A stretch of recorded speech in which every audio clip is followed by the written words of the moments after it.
अस्सलाम वालेकुम dear viewers, अल्लाहुम्मा सल्ली अला मुहम्मद व आले Muhammad. Welcome to my channel S law learning. और आज इस वीडियो के ज़रिए तमाम ऐसे लॉ के स्टूडेंट्स को अपडेट किया जाएगा जो लॉ गैर टेस्ट फेस करने जा रहे हैं। लॉ गैर टेस्ट के मोस्ट इम्पॉर्टेंट क्वेश्चन हैं जो पास पेपर में जनाब आला बड़े पेपर की ज़िन्नत रहे हैं और बाद स्टूडेंट्स ने इसको फेस भी किया है। और ये तमाम क्वेश्चन जो मुझ तक पहुँचे हैं ये क्रिमिनल प्रोसीजर कोड के क्वेश्चन हैं और इनको मैं एक्सप्लेन करना चाहूँगा ताकि आप लोग जब इन फ्यूचर लॉ गैर टेस्ट फेस करने जाएं तो आप लोगों की कामयाबी को यकीनी बनाया जा सके। दीगर इसके भी मज़ीद जो सहूलियात स्टूडेंट्स के लिए होनी चाहिए, इस पर भी कोशिश की जा रही। क्वेश्चन नंबर 1 देखें, इसमें एन असिस्टेंट सेशन जज can pass the following sentence, यानी कि एक असिस्टेंट सेशन जज 10 से सज़ा सुन सकता है। यहाँ पर जो है जुरिडिक्शन ऑफ असिस्टेंट सेशन जज के हवाले से बात हो रही है कि जनाब अल्लाह इसके पास क्या इतनी पावर है और कौन से केस ये सुन सकता है, कौन से केस नहीं सुन सकता। वैसे तो बहुत सारे इसके मल्टीपल आंस होंगे, लेकिन हकीकी आंस ये है कि जो असिस्टेंट है सेशन जज का, इसके पास इसके दायरा अख्तियार में जो सज़ाएँ आती हैं, इसमें सज़ाए मौत या उम्र कैद जो 7 साल से ज़्यादा कैद के हवाले से हो। इसके अलावा इन दोनों सज़ाओं के अलावा कानून के ज़रिए इख्तियार करदा कोई भी सज़ा पर यह ज़मानत कर सकता है, यानी इसकी जुरिडिक्शन में सज़ाए मौत या उम्र कैद जो 7 साल से ज़्यादा हो वो नहीं आती। ठीक है, इज़ दैट क्लियर? ये आपका क्वेश्चन क्लियर हो गया, ताकि आप जब भी अब नेक्स्ट इसी तरह कोई क्वेश्चन फेस करेंगे तो इंशाल्लाह आपको असिस्टेंट सेशन जज की जुरिडिक्शन का पता चल जाएगा। अब यहाँ पे जी बात हो रही है जो हमारे माशरे में अक्सर एक चीज़ है कि arrest without a warrant can be made by a police officer. यहाँ पर जो है बग़ैर वारंट के गिरफ़्तारी के हवाले से बात हो रही है कि कौन सा पुलिस ऑफिसर किस रैंक का हो जो बग़ैर वारंट के गिरफ़्तार कर सकता है या दीगर इस तरह के पॉइंट ऑफ व्यू। तो बता दूं कि कोई भी कानून से वाबस्ता जिसको अदारे ने पावर दी है, ज़ाहिर है पार्ट ऑफ सिस्टम तो है, उसके पास अख्तियार है कि जनाब आला वो गिरफ़्तार कर सकता है विदाउट एनी वारंट।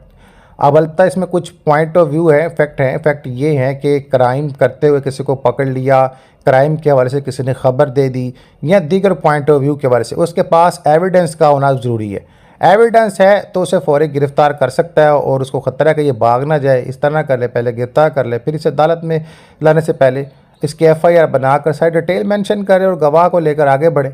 इस पर जो है इसके पास अगर वो मामूली कांस्टेबल भी है, एक स्पाई भी है, तो उसके पास अख्तियार है। अब यहाँ पर नेक्स्ट क्वेश्चन है कि हाई कोर्ट की तरफ से सज़ाए मौत की तौसीह पर कितने जजों के दस्तखत होते हैं।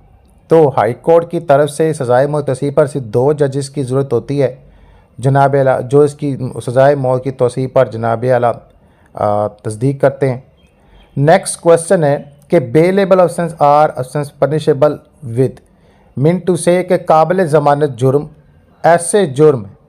जिनके साथ सज़ा भी जाती है, यानी कोई ऐसा जुर्म जो काबिल ज़मानत हो लेकिन इसके साथ सज़ा भी सुनाई जाती है, वो कौन सा जुर्म है। अब यहाँ पर ऑप्शन दिए गए हैं काफ़ी ज़्यादा, मैं करूँगा टू दी पॉइंट बात ताकि आपका कंसेप्ट बन जाए। सिर्फ ऐसे हवाले से कि अगर किसी को लाइफ इम्प्रिजनमेंट हुआ है, उम्र कैद की सज़ा हुई है और वो 10 साल से कम है,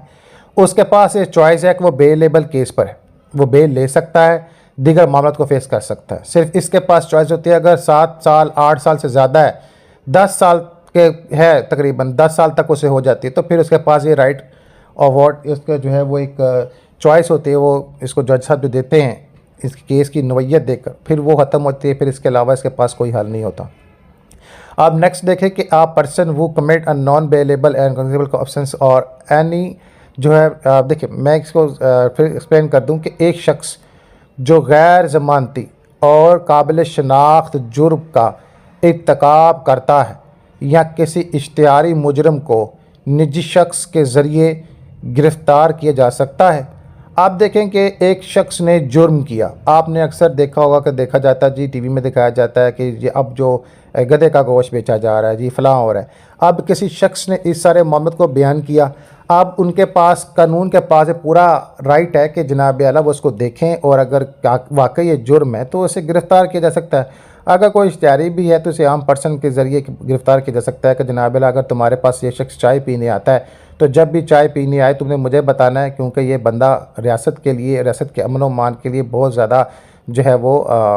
इंकशाफ पर बना रहा है, समथिंग लाइक दैट। तो हो सकता है गिरफ्तार, इसमें कोई इशू नहीं। अब इसमें नेक्स्ट क्वेश्चन 6 है फर्स्ट इंफॉर्मेशन रिपोर्ट के हवाले से कि काबिल शनाख्त जुर्म की फ़र्स्ट इंफॉर्मेशन रिपोर्ट दर्ज कराई जा सकती है। बिल्कुल, इसमें क्यों नहीं कराई जा सकती। अगर कोई शख्स देखता है कि कोई जुर्म हुआ है और वह इसका आई विटनेस है और वो चाहे इसका जो है जिसके साथ जुल्म हुआ है या जो भी उसका रिलेटिव है या नहीं है, मुल्लेदार है या नहीं है, ठीक है, और उसने ये जुर्म देखा है, उसको ये इल्म है, तो जनाब अला वो ज़रूर इस पर इसका FIR करवा सकता है और इसका पास राइट है उसी इसके ज़रिए जिसके जो मुजरिम को गिरफ़्तार भी किया जाता है और इसको एज एविडेंस लेकर FIR दर्ज करने के बाद इसको फिर 24 घंटे के अंदर मजिस्ट्रेट के सामने पेश करना होता है और ये जो है आर्टिकल 54 है और उसके बाद इसकी इन्वेस्टिगेशन शुरू हो जाती है और फिर जो है इससे सारे मामलों की एक समरी बनने के बाद कोर्ट में पेश किया जाता है, फिर मुकम्मल तौर पर प्रोसेस स्टार्ट होता है। पुलिस ऑफिसर में इन्वेस्टिगेट द नॉन गजेबल केस। अब इसमें देखें पुलिस अफसरान को नॉन गजेबल केस की तफ्तीश कर सकते हैं। यहाँ पर भी जुडिक्शन पावर के हवाले से बात हो रही है कि पुलिस अफसर जनाब अला ये तफ्तीश कर सकता है जो नॉन गजेशन हो। अब ये केस इसके हवाले से तो मैं आप सबको बता दूं कि फ़र्स्ट या सेकंड क्लास मजिस्ट्रेट के हुक्म से जो इस तरह के केसेस को चलाने का अख्तियार रखता हो उसकी इजाज़त से पुलिस ऑफिसर जो है इस मामले की छानबीन करने का हकदार हो सकता है। डोंट वरी, उसके पास जो पावर है वो इस पावर के ज़रिए इन मामलों की छानबीन कर सकता है। अब बात समझ लग गई है कि यहाँ पर पुलिस को किसकी सपोर्ट चाहिए, मजिस्ट्रेट क्लास 1 या क्लास 2। अगर वो ऐसा केसेस की संभालने की पावर रखता है तो उन्हें पावर दे सकता है कि भी हाँ आप लोग जो हैं इस पर जो है मज़ीद इन्वेस्टिगेट करें, मज़ीद प्रोसेस में लें ताकि सच सामने आ सके। तो उसमें कोई इशू नहीं, पुलिस वाले सारे मामला कर सकते हैं।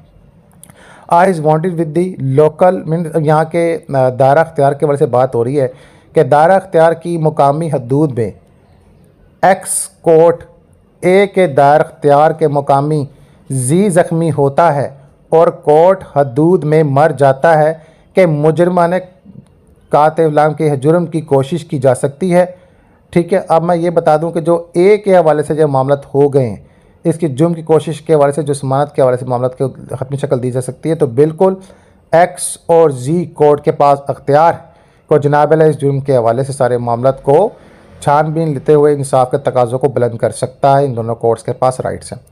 अब नेक्स्ट पॉइंट ऑफ व्यू में देखें, क्वेश्चन है कि जनाब मोहतरम इज़ एक्सिड ऑफ थेफ्ट, यानी एक मौका पर चोर ने चोरी की और उसी दौरान उसने दूसरे पर शदीद चोट पहुँचाने का, यानी उसी जुर्म करने वाले ने जनाब अलग देखा कि चोरी कर रहा था, उसे एक शख्स ने देख लिया और उसने अपनी जान बचाने के लिए उस पर अटैक कर दिया कि लो जी मैं अपनी जान बचावा तो मैं किसी तरीके ना संधि कराते, उसके बदले में वो सिर्फ को चोट दे जाता है। तो जनाब आला अब इसका क्या मामला होगा, इसमें शेल बी ट्रीटेड सेपरेटली। इन दोनों पॉइंट ऑफ व्यू को अलग अलग नज़रिए से देखा जाएगा कि आया उस वक्त हालात क्या थे और इसकी नीयत क्या थी। अगर इसकी नीयत उसको ख़त्म करने की थी तो फिर जनाब आला वो चोरी के साथ साथ अटैम्प्ट टू मर्डर के फेस को भी फेस करेगा, फिर इस पर जो है वो दुगना पावर से जनाब आला केस। अब नेक्स्ट में देखें,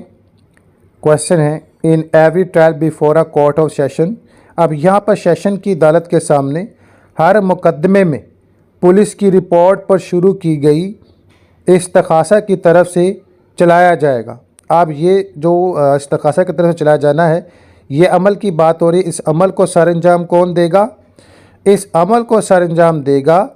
पब्लिक प्रोसिक्यूटर, क्योंकि यहाँ पर पुलिस की रिपोर्ट पर शुरू की तहकीक है और ये गवर्नमेंट जो है वो पावर देती है पब्लिक प्रोसिक्यूटर को कि इस मामला के जानिब से